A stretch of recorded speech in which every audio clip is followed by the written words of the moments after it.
They're saying they will do it, but they're saying that, oh, I can't do it. This is such a, do you know, I've got a strange feeling that all cars are going to become that way, which is worrying for us. £3. That is what it cost.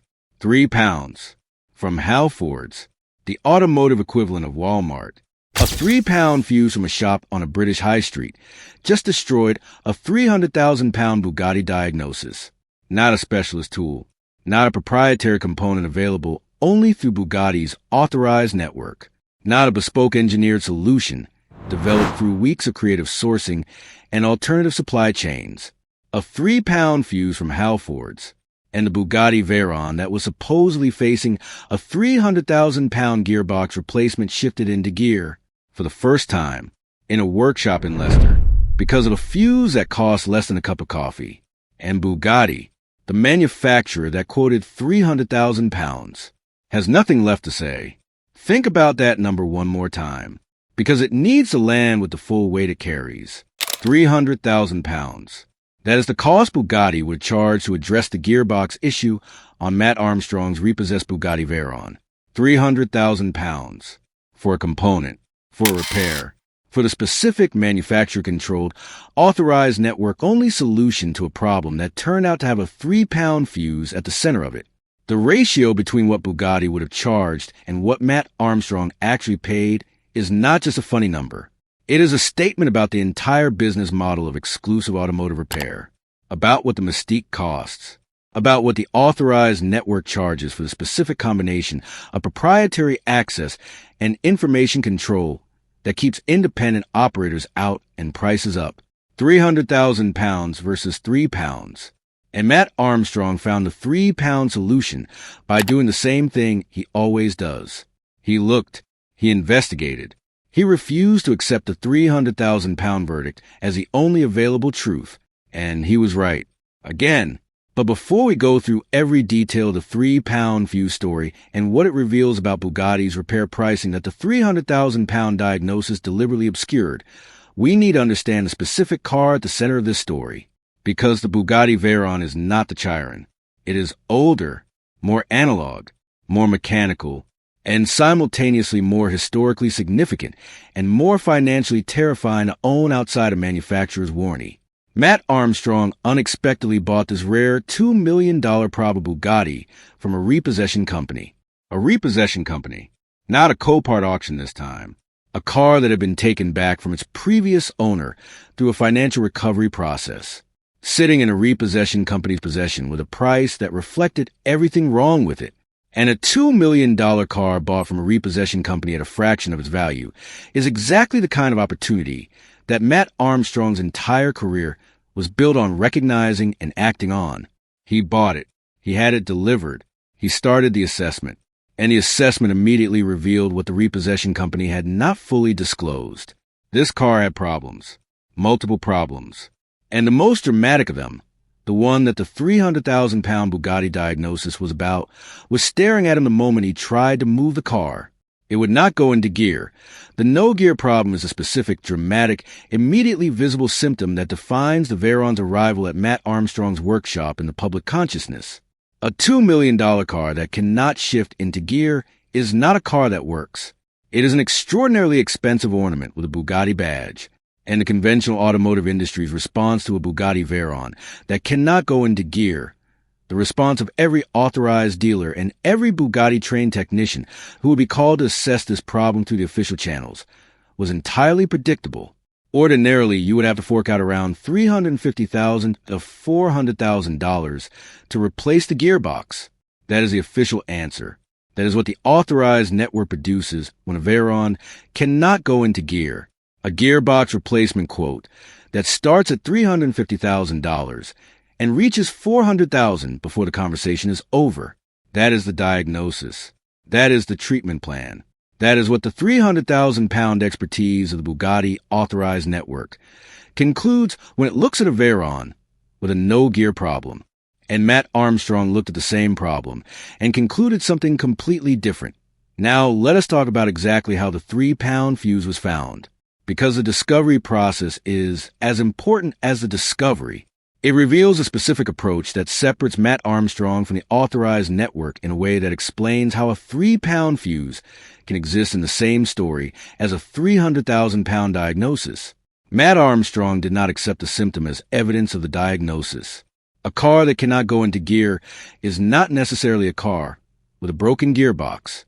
It is a car with a gearbox that is not receiving the signal or the hydraulic pressure or the electrical input it needs to function. And the specific component responsible for that signal or that pressure or that input might be the gearbox itself. Might be, or it might be something else entirely. Something much smaller. Something much cheaper.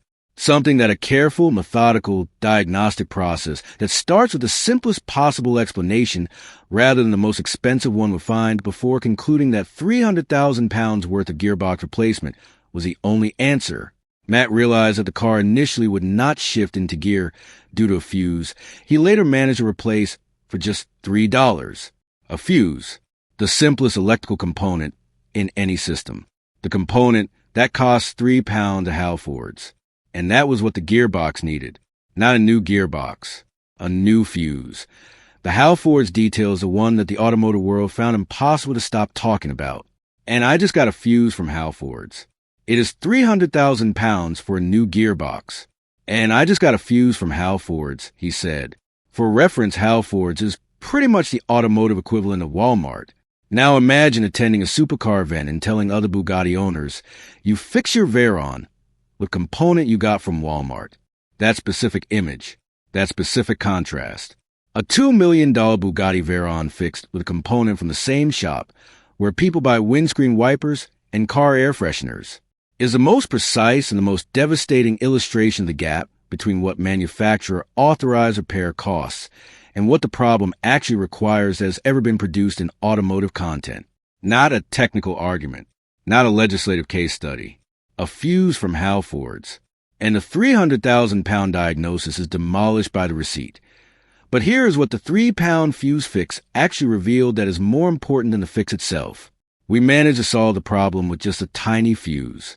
But we all know fuses do not just end up like that on their own. There has got to be a problem further down the line, Armstrong said. And there was. The car suffered from persistent cylinder misfires, and while the $3 fix did make the car drivable again, it did not solve the problem. Upon closer inspection, Matt found that the wiring to the hydraulic gearbox pump was also damaged. The fuse fixed the immediate symptom. The car went into gear. But Matt Armstrong did not stop at the fuse. He kept looking. He kept diagnosing. He followed the problem past the fuse to the wiring damage underneath it. And in doing so, he demonstrated something that the authorized network's 300,000-pound diagnosis had entirely missed. Not because the authorized network does not understand Bugatti Veyrons, but because a 300,000-pound diagnosis is not structured to find 3-pound solutions. It is structured to find 300,000-pound solutions.